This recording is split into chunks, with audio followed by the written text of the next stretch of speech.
Hey, this is Shane from Green Hills Guitar Studio, and today we're going to be talking about Honeybee by Tom Petty and the Heartbreakers. It's off of Petty's solo record, but all the Heartbreakers played on it, so we're gonna break the song down into sections. I've created a little backing track that's predominantly the main riff, so we'll use that to talk about the intro, the solos, and then I'll talk about the choruses outside of the backing track. So let's just jump right in.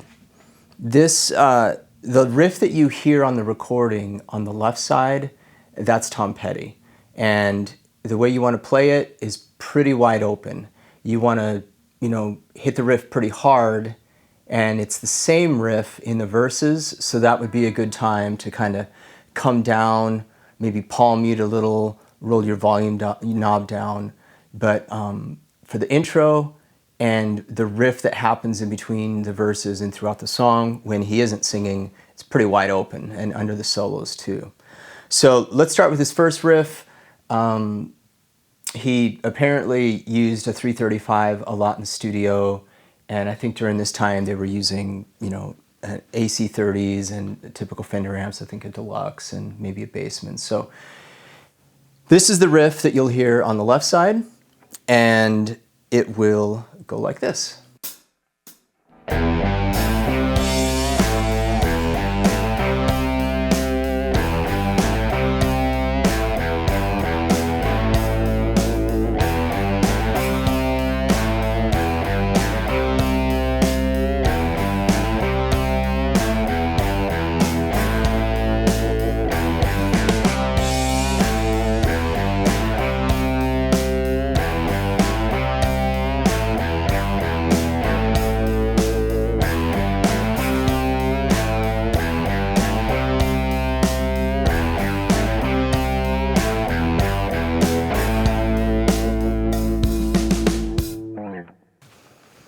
Okay, so some key things there.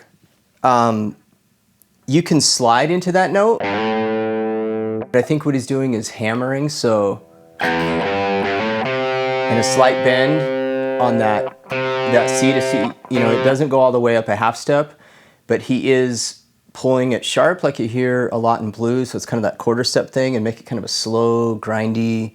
You don't want to get there too soon, so.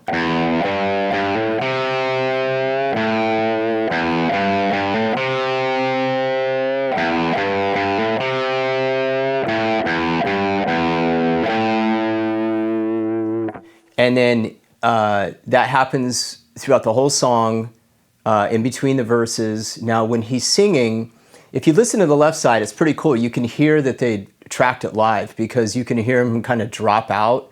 And if he's trying to remember the lyrics, or if he's trying to remember what he played, it doesn't really matter, but there's a little bit, he varies the lick. For the most part, he plays it the same way, but I think it's in verse 1, he kind of drops out a little, and then he starts singing, and then the rest of the time through, he's playing the lick pretty much the same way.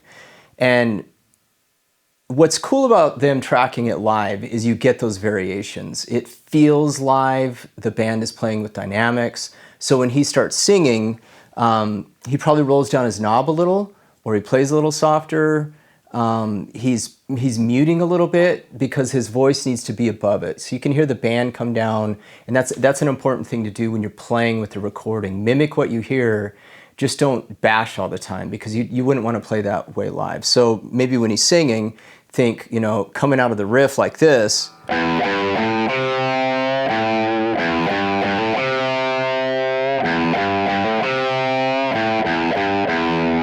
And then he goes like.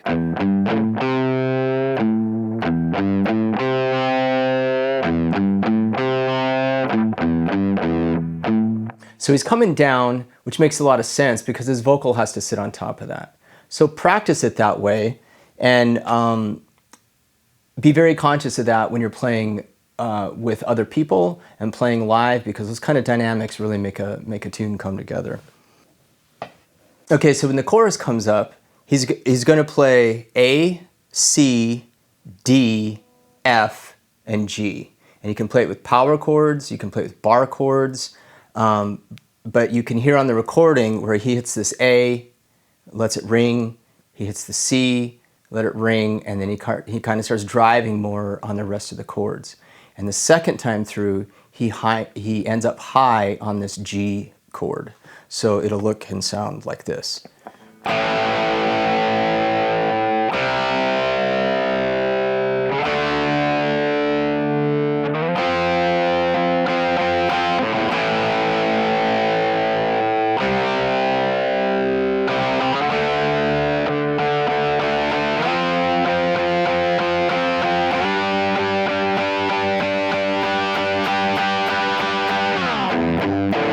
And then they're back into the riff, okay?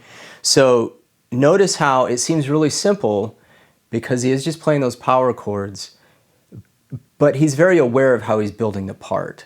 So this is a really key thing with your guitar playing. It's not just bashing away on chords, it's about helping build the track. They're trying to get through the chorus, they're trying to build the chorus, and then that G chord comes the last time, so that's really kind of the peak. And that peak of the G chord,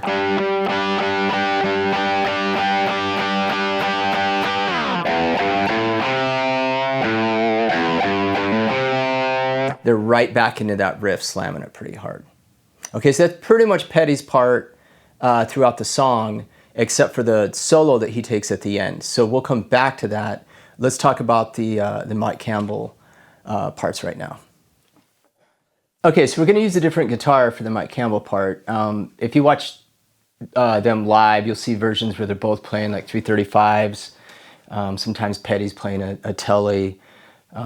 So I'm just going to use a different guitar to get a little different sound. And let's talk about rhythm part for Mike Campbell. There are a couple things going on here. I'm going to play it without the effects because it's often hard for my students.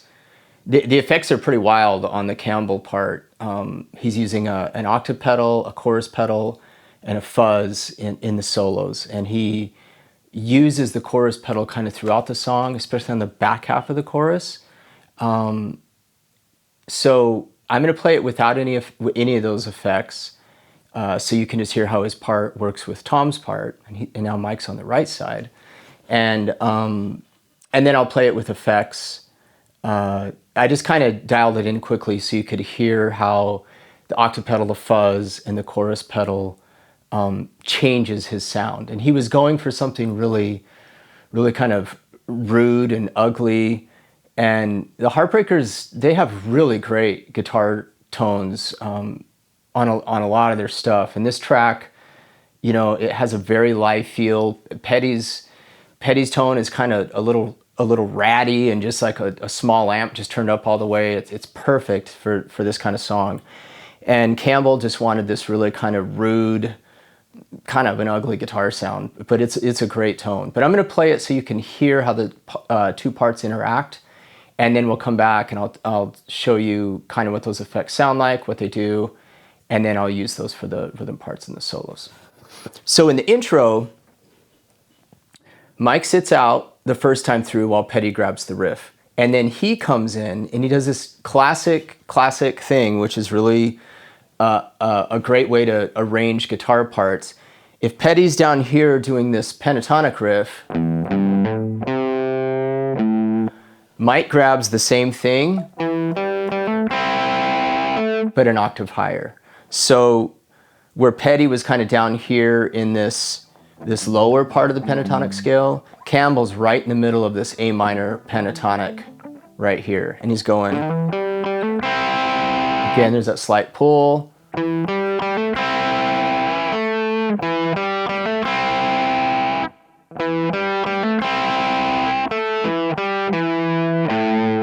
Okay, so I'm going to play that on the track. This part will be on the right side. The first part we did will be on the left. So let's do that now.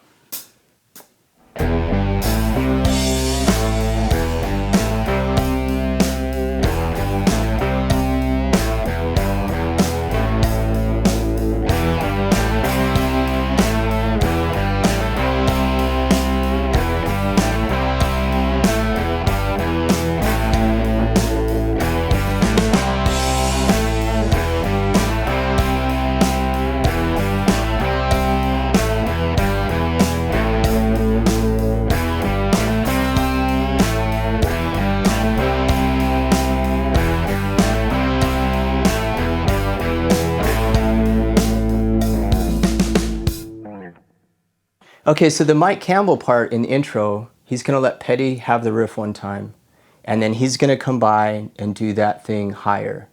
And when the verse comes by, his way of dealing with it dynamically and getting out of the way of Petty's riff and the bass doing the riff, he's gonna kind of just chug along, and right after Petty plays this,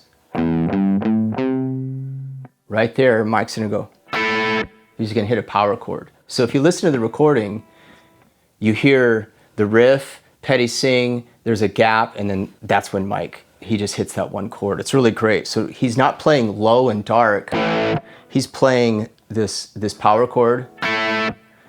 So it's more on top, it's kind of bitey, and it jumps out.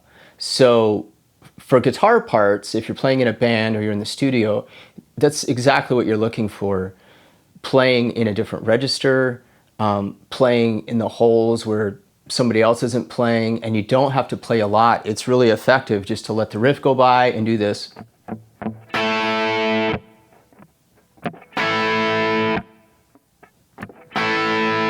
And then once in a while, he'll, again, after the vocal, if there's a space there, sometimes he just kind of grabs like a pentatonic lick, and you'll hear that in the recording. Now, the way that he deals with the chorus, because remember Tom did this part, and he kind of does that power chord thing. It sounds like it on the right side. Mike does a similar thing. He's playing the same chords, but he knows that Petty's kind of down lower. So he's gonna do some stuff that's, again, higher and on the brighter strings. Like, so if Petty's down here playing this A, you wanna look for, you could start there. Maybe look for a C here. Don't play the whole power chord. Drag it up. You could do F at the 10th fret or the 12th. You could do F with this triad there. You're just looking for a different sound. You don't always want to double what the other guy's doing. So you could do something like A, C,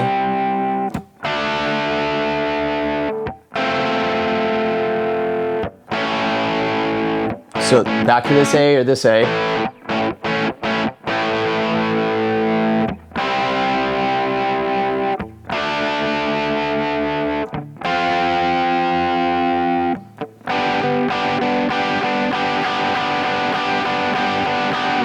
So this is where the triads come in, depending on your guitar tone, what guitar you're using. This doesn't always sound great when it's real crunchy. So maybe just going, let Petty have the bar chords, maybe even do something high, like A, and I think this is what's going on. A, C, D, F, A, C, D, and then you could do the F, and then this F. So it sounds kind of not great by itself, but it can get really muddy really fast if you're doing what the other person is doing all the time. So if you listen to the recording, you can hear the parts kind of separate. And now we're gonna go back and I'm gonna play those parts, the riff used in the intro, in between the verses and under the solos. I'm gonna play it with the octave pedal and the chorus pedal so you can hear what that does to the guitar tone. Okay, so we'll do that now.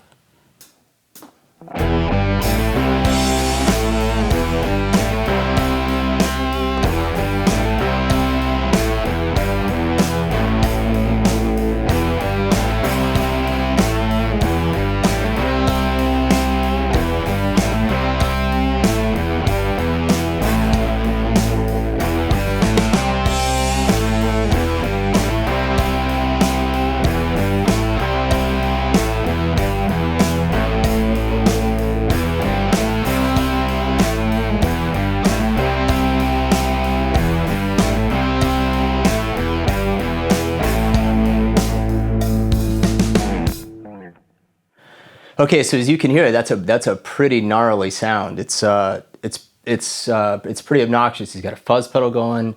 He's got an octave pedal that's set an octave below that he's mixing in, And then what we'll talk about now is what he does in the chorus. And he uses the same sound, but on the second time through, like that A, C, D, F, G, he does that, but the second time through, to make it interesting, which is another great arrangement idea, he turns on a chorus pedal. So let's do that next, and I'll show you what that sounds like. Okay, so when I turn on the chorus pedal, I'm gonna have to make a little move, but I'm gonna try to stay in the camera here. So the first time through, remember he's doing this A.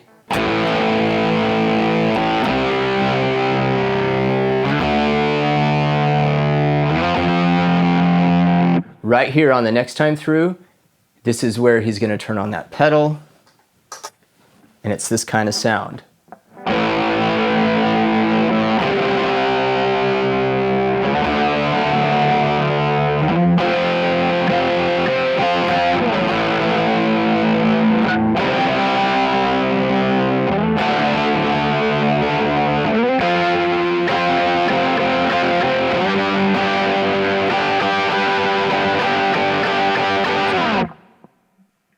So that, as you can hear, that sound, there's a lot going on there. It kind of sounds like a Leslie, but you can get that sound with a chorus pedal when you play with the depth and the speed.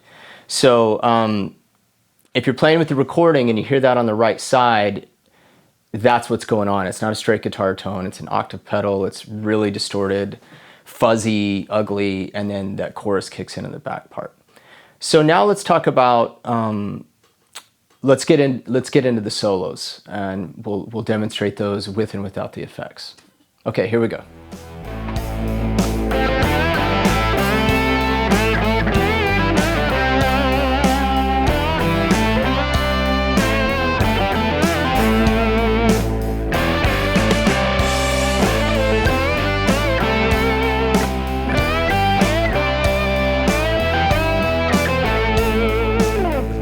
Okay, so now we're gonna back up. I'm gonna take away that Mike Campbell solo that we just did with the effects, and I'm gonna play it without the effects so you can hear everything more easily. This, when my students are working on this song, they love playing the song and they love playing the riff and rocking along. They love learning the solo, but they have a really hard time hearing what's going on because of the fuzz and all of the effects that he has. So I'm gonna record it so you can hear it without, and then we'll talk a little bit about the solo. Okay, here we go.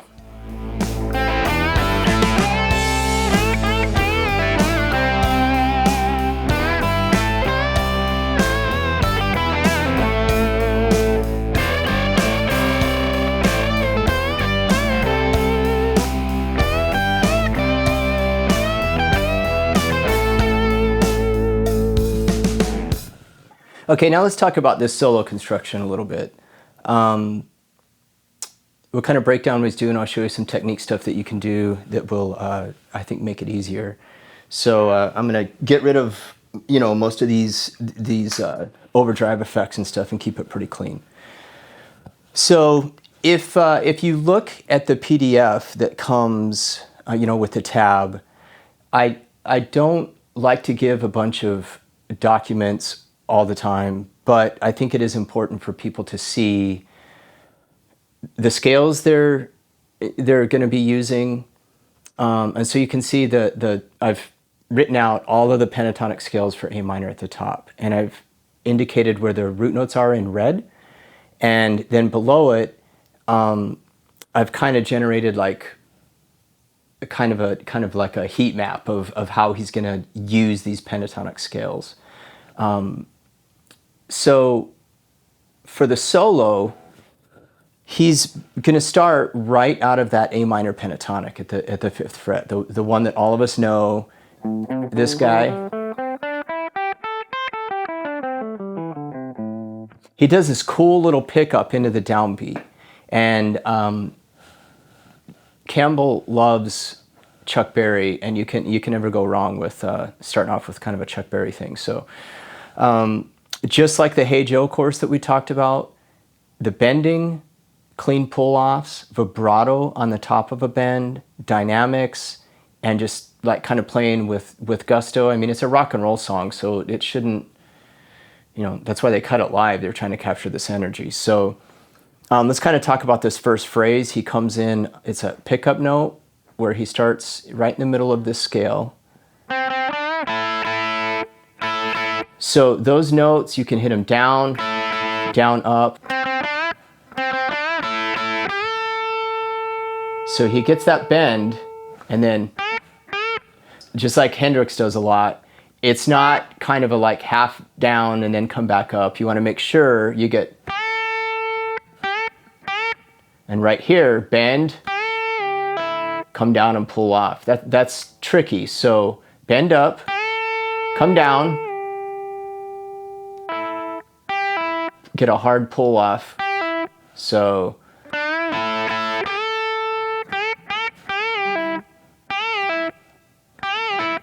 and then the next one. So that phrase would be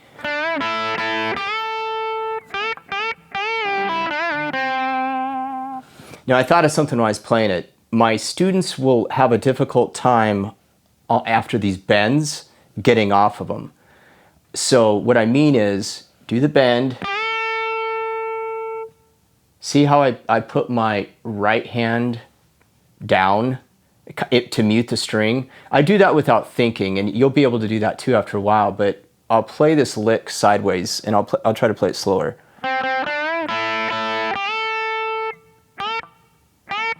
So I'm using the pick to kill the string, and then I can come off of it with this finger. Now, I'm not pulling my hand all the way from the neck. I'm just being kind of dramatic with it so you can see it. So I'm relieving the pressure with the pinky. So my finger's still on the string, but I'm not pushing in, and I've killed the note so it's not ringing with my right hand.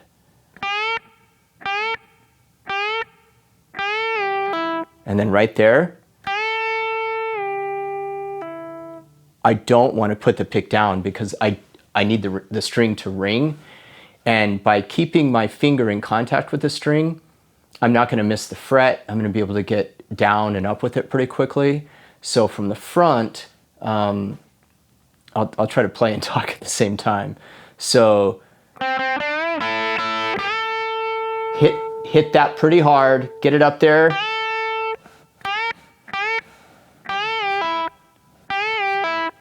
So I bend.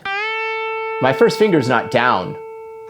That's going to trap you. So I bend. I sneak the first finger in, and I pull off hard. I'm squeezing pretty hard. Right before I pull off, my pinky is, like you can see, it's turning white, the nail, because I'm pushing into the neck hard. So I get a really clean pull off. And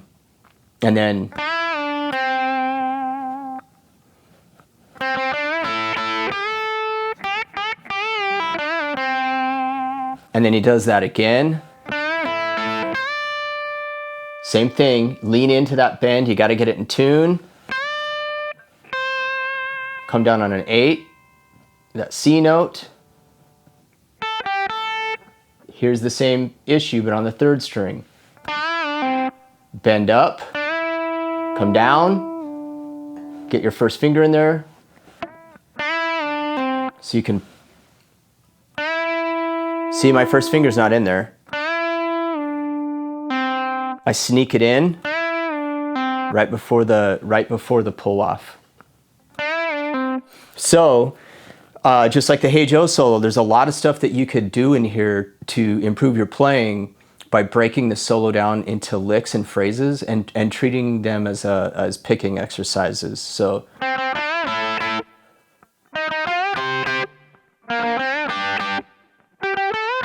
just move that lick around and practice bending because the tension is different in different parts of the neck. And then this one.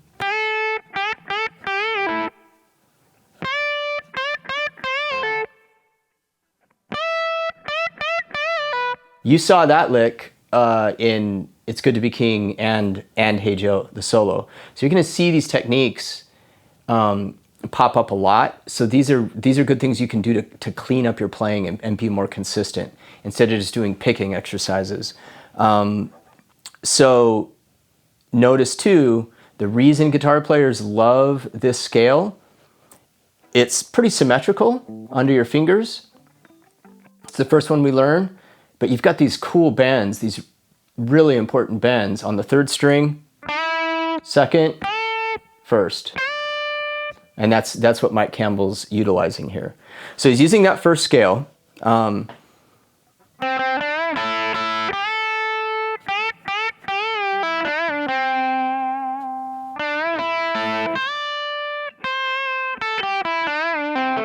See, I get that bend clean, the pull off. Okay, now he makes a transition, and it's a transition that you'll see a million times. He's looking to get up the neck. He's going to come out of this first scale, and he's going to move into the third scale. If you call it the third scale, it doesn't really matter what you call it. He's in the pentatonic higher on the neck, which if you're the 10th fret would be.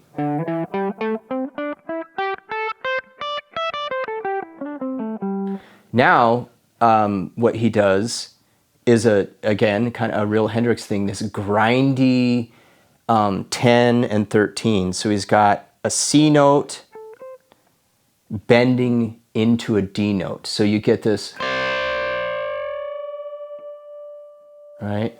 I usually bend with my pinky, but when I do bends like this, I bend a lot with my third finger because I have more control and I have more just stability with my third finger that I can use to pull off and get some vibrato on. So this lick goes, and you want that grind, you want that slow dissonance that gradually gets in tune. Now right here, this is tricky. You bend up, come down, and I sneak my first finger in there. So let me try to play this slowly. Bend, come down, get my first finger off the first string, get it ready to get in there for the pull off. So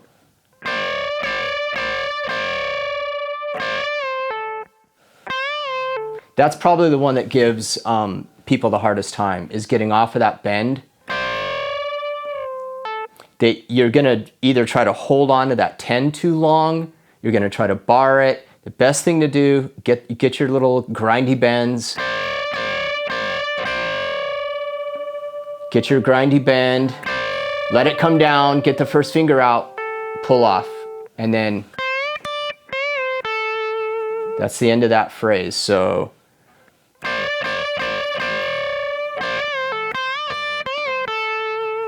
again, a little slower.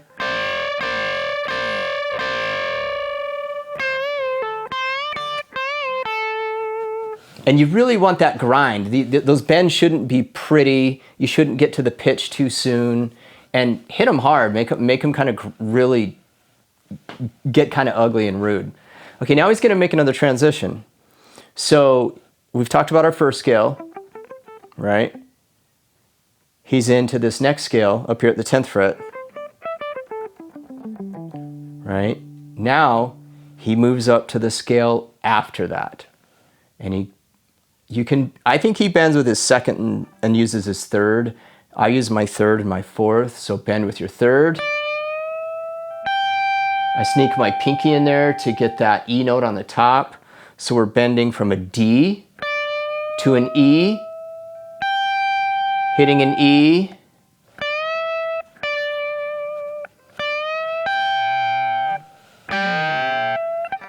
you want that grindy thing again. So this last lick is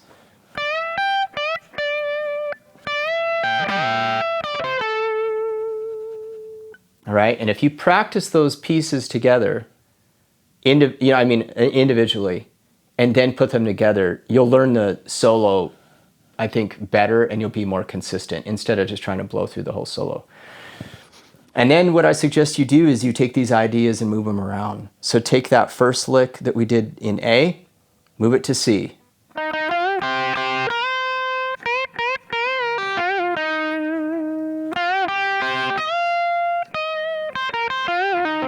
Right? And then you're looking for where you need to go in the new key to play the rest of the licks. You'll learn the fingerboard better, and you'll be more consistent with finding your way around. Okay, so let's move on and let's talk about the outro solos.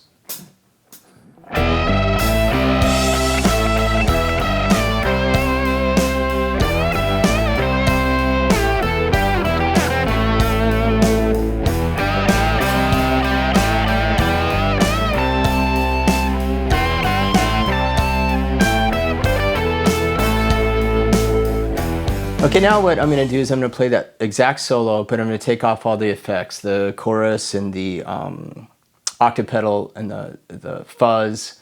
I'm going to dial it back so you can just hear things better, so that when you're working on the solo,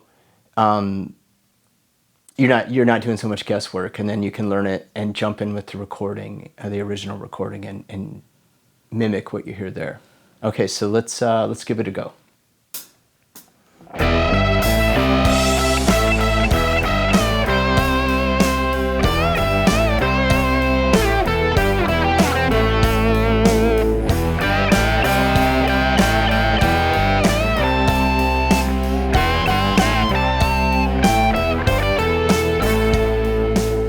Okay, now let's break that solo down a little bit. There are parts of that solo that are more difficult to play without all those effects, and it's not just a distortion thing. It's like that swirling chorus thing, and then just kind of the meatiness of the tone. There's a high part that we'll talk about that is kind of tricky to bridge together. So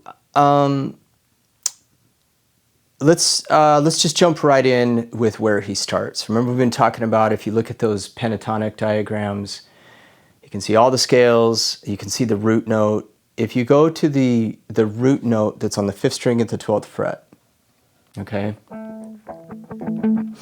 That, if you see your shapes like in 1, 2, 3, 4, 5, it doesn't matter, but if this is the first one, next one, next one, we're in the 4th scale, okay? So he got up here in the first solo as well. So a big part of his playing in this whole song is these really grindy bends, and with the tone that he's using, it just sounds fantastic. So again, I usually bend with my pinky, but because of what has to happen here, I bend with my 3rd finger. So you're gonna bend up,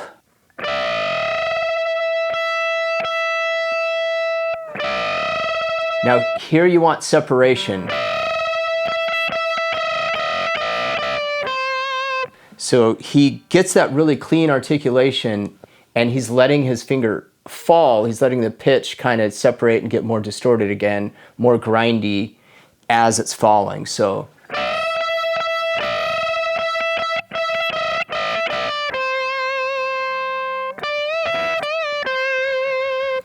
that's the first phrase.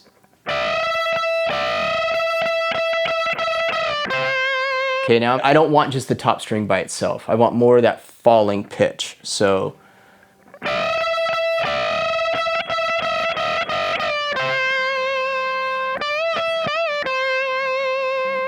okay, so he's going to transition from this scale down to the same scale that he used in the first solo, this one. So if you're looking at your sheet, we're at the 10th fret. You've got an A note at the 10th fret on the 2nd string. So check out what he does. He comes out of this scale, that grindy bend thing,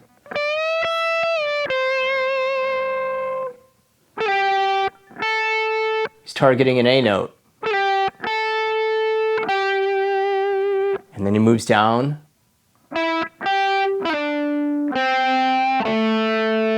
A note.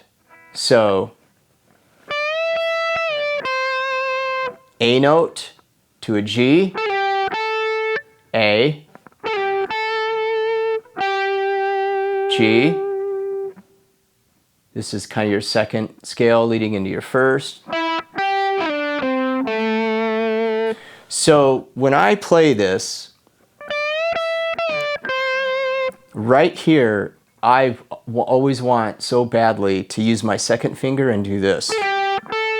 But then I miss this note. So I have to really work to go third finger, first finger. So I slide.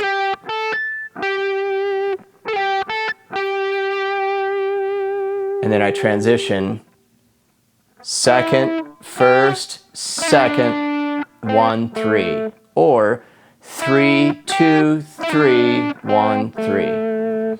So by working out these fingerings and getting consistent with it, it's going to make learning the solo and playing the solo consistently a lot easier. So you want to be working out the right hand stuff, the picking, and what fingerings you're using on the left hand.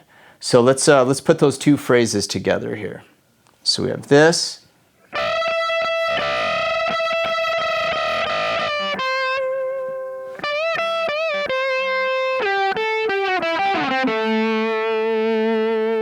Okay, and then he jumps back up. And this is that part I was talking about. This is kind of tricky because you want this grindy thing. You hear this pitch kind of like do its cool funky thing.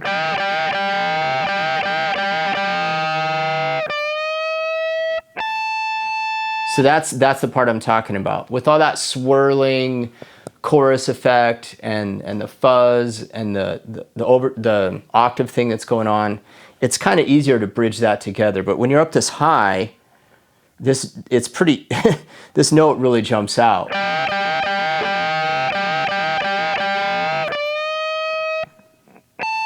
Like, you don't want to do that.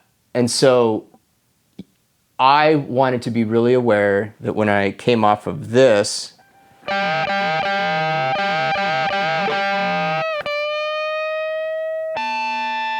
I'm holding this pitch until the last minute and then grabbing that. I'm even letting them ring together.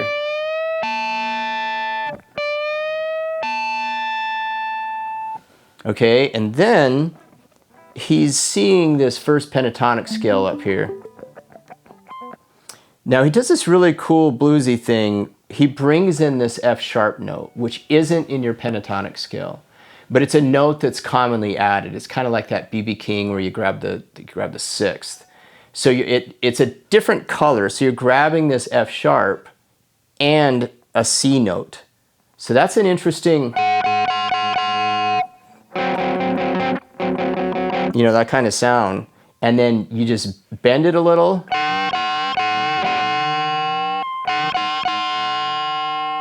And then he gets out of it. If this is your first scale, the one before it, he's looking for that, but back to the one before that. And then on that A note again. Okay, so let's kind of put these licks together slowly. And I'll talk a little bit about some fingering, and we'll kind of just move on to the next solo, which is the last solo, which Petty takes.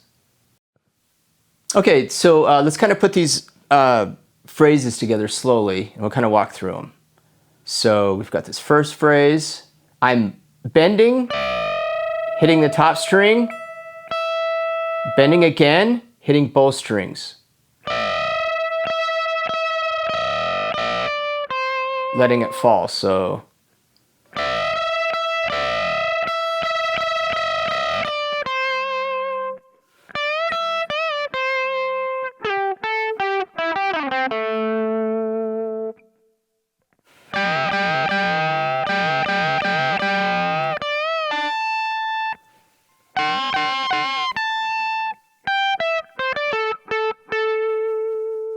And then Petty comes in with his solo. So let's take a look at that next.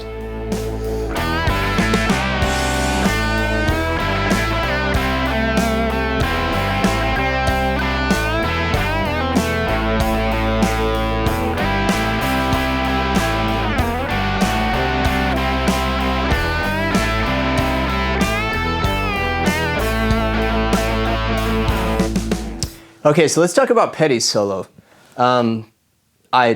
I pulled back the setting that I had on the amp, so it's just not so raspy and aggressive and harsh, so we can kind of walk our way through it. So yeah, for as rude and obnoxious and grindy that Mike Campbell finds a way to be with his tone and his solos, man, at the end, Petty just he just hammers out this just like rock and roll Chuck Berry thing, and it's just as gnarly and rude in its own way. So it's very Chuck Berry-ish. It's really great. So again, he's in that first scale, and he's going to utilize to get his kind of grindy rudeness. He's going to utilize these double stops, and notice the rhythm that these guys have been using throughout works with that riff that we started out. That the rhythm, the swing of it, the da, da, da, da, the triplet feel, like all of it. So Petty's thing is right in the middle of this first scale, and he just fires off this, you can down pick it all if you want, but I alternate pick it because I like how I'm trying to hold that bend and get that kind of flick.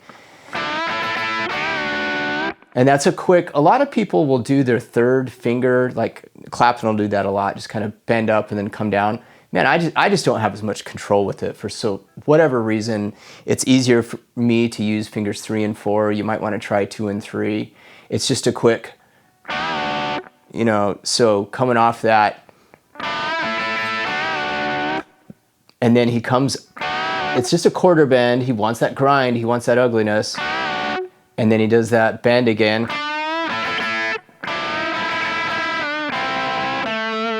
So I'll do it slowly.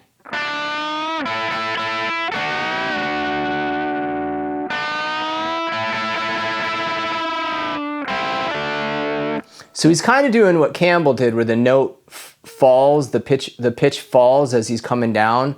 So it's really rude. I tried not to work on this last solo too much because I would just clean it up. It's just so. It's so great and obnoxious. Like, it's not supposed to be pretty. You don't really want it perfectly in time. It's just like this counterpunch thing. So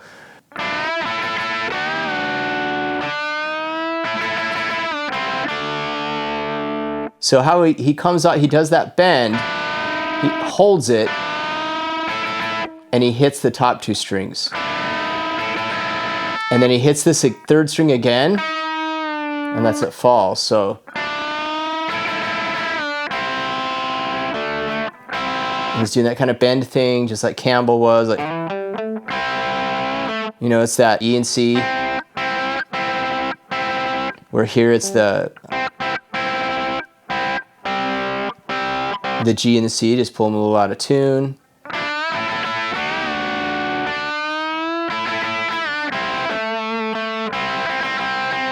Now, I think what's cool about his solo, and it's really easy to miss this, he's compositionally, thematically, he's got that. He does it again, and when he gets here, he does it again. And then, so his rhythm, his lead is really influenced by this repetition of a rhythmic device. It's a really smart way to write a solo, to play a solo, to improvise. So it's just not all about the notes all the time, the wankety wank and the speed. It's utilizing a rhythmic device that plays out through your solo again. So listen for that da da da da da da da da da da da da. He keeps coming back to that. It's really cool. So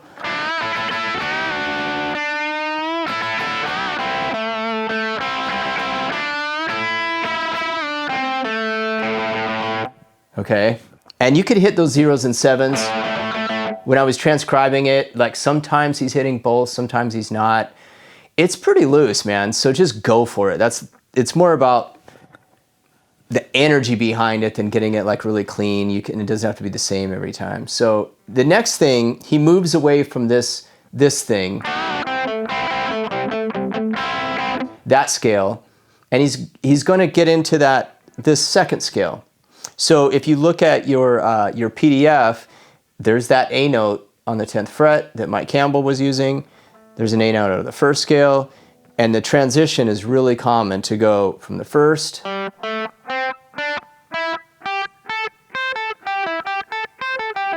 That's what Campbell did when he came down, right? He did this right there. So Petty is going to come out of this position.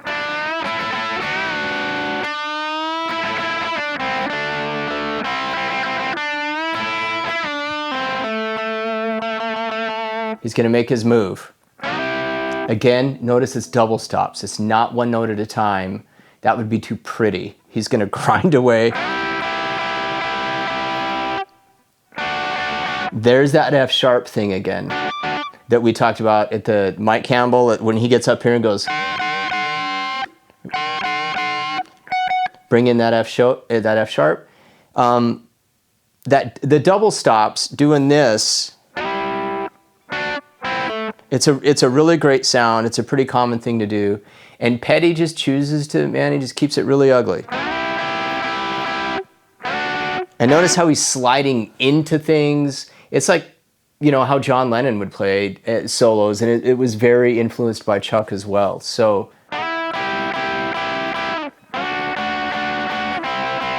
and then again, back to that kind of Chuck thing.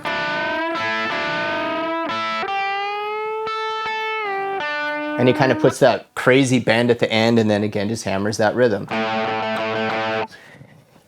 So I think it's a great solo. It's a really great counter to what Campbell is doing, but in a way he kind of takes it to a more primal level by playing those rhythms, those double stops, keeping it really rude and obnoxious. It's not perfectly in time.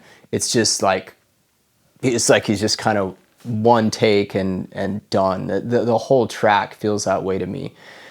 So there's some really important things here about energy, just going for it, letting the riff be really big, playing it hard, and then when he starts singing, remember Petty pulled it back a little, he did a little muting, the band came down, Campbell was doing those jabs, and then they build to get out of it and they hammer that riff, they hammer the chorus. Getting on the second time through that chorus, when they hit that G chord, they're all just, you want that resolve, and it's just so well written. I think songs like this, they're not as easy to write as people think, and it's just a great riff tune, and then Petty being Petty, he puts this cool chorus in it, so it doesn't just stay like a blues riff thing. It's a really rockin' little song, and I think you're going to have a lot of fun working on it. All my students, when they've, learned their pentatonic scales and can see them on the neck well enough and find these things we're talking about, this is one of the first songs I give them to talk about how the pentatonic scale is such a great device, because you can use it for single note riffs, double note stuff. It can be a rhythm part. You can derive so many pieces from pentatonic scale. So remember, if you're looking at that page with the diagrams, you really want to work to see and ask yourself, what is going on here? Why are these guys doing this? A lot of people think this song is in the key of E because it starts with an open this.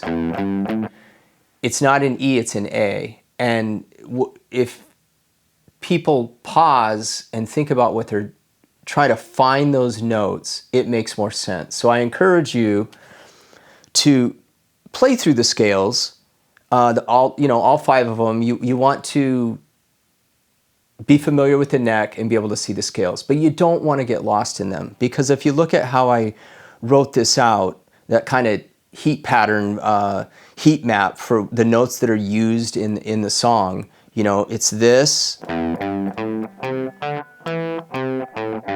We get this,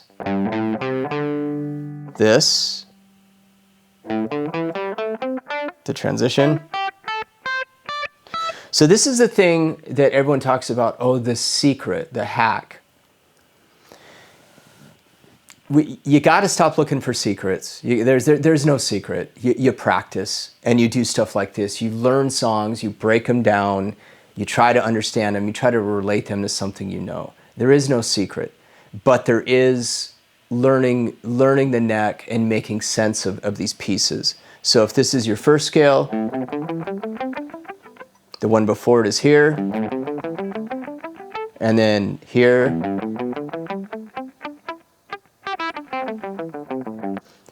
So the common thing on guitar, because of the way it's tuned, to work your way diagonally across the neck, and you'll see a ton of stuff on YouTube about this, like it's a hack. It's not. When you learn a bunch of Clapton solos and this is the way guitar players move across the neck. Because the way the guitar is tuned, it falls under your fingers real easily to go.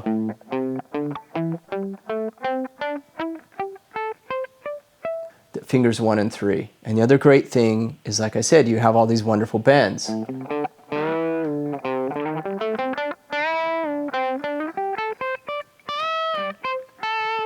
So when you start to see that and you know that it's movable, the hack is to practice and play it in different keys and jam over songs. So I'll do another video based on this. We're going to use the backing track, and I'm going to come up with some exercises with bends and some rhythmic devices where you're going to work through these scales. So I would suggest look at the PDF, make sense of the patterns, see how they connect together, look at how I wrote out that kind of heat map for how they move around. Think about this diagonal, way that you can work through the neck, and see how that shows up in the rhythm part, the riff.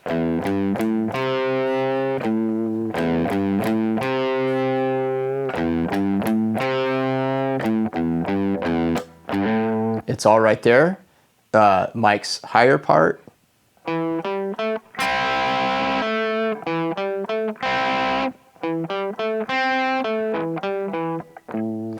The solo stuff, Mike's first solo, the way he moves. And remember, he did a lot just on the top 2 strings. So there's a lot going on here, the grindy thing, here. And if you look at,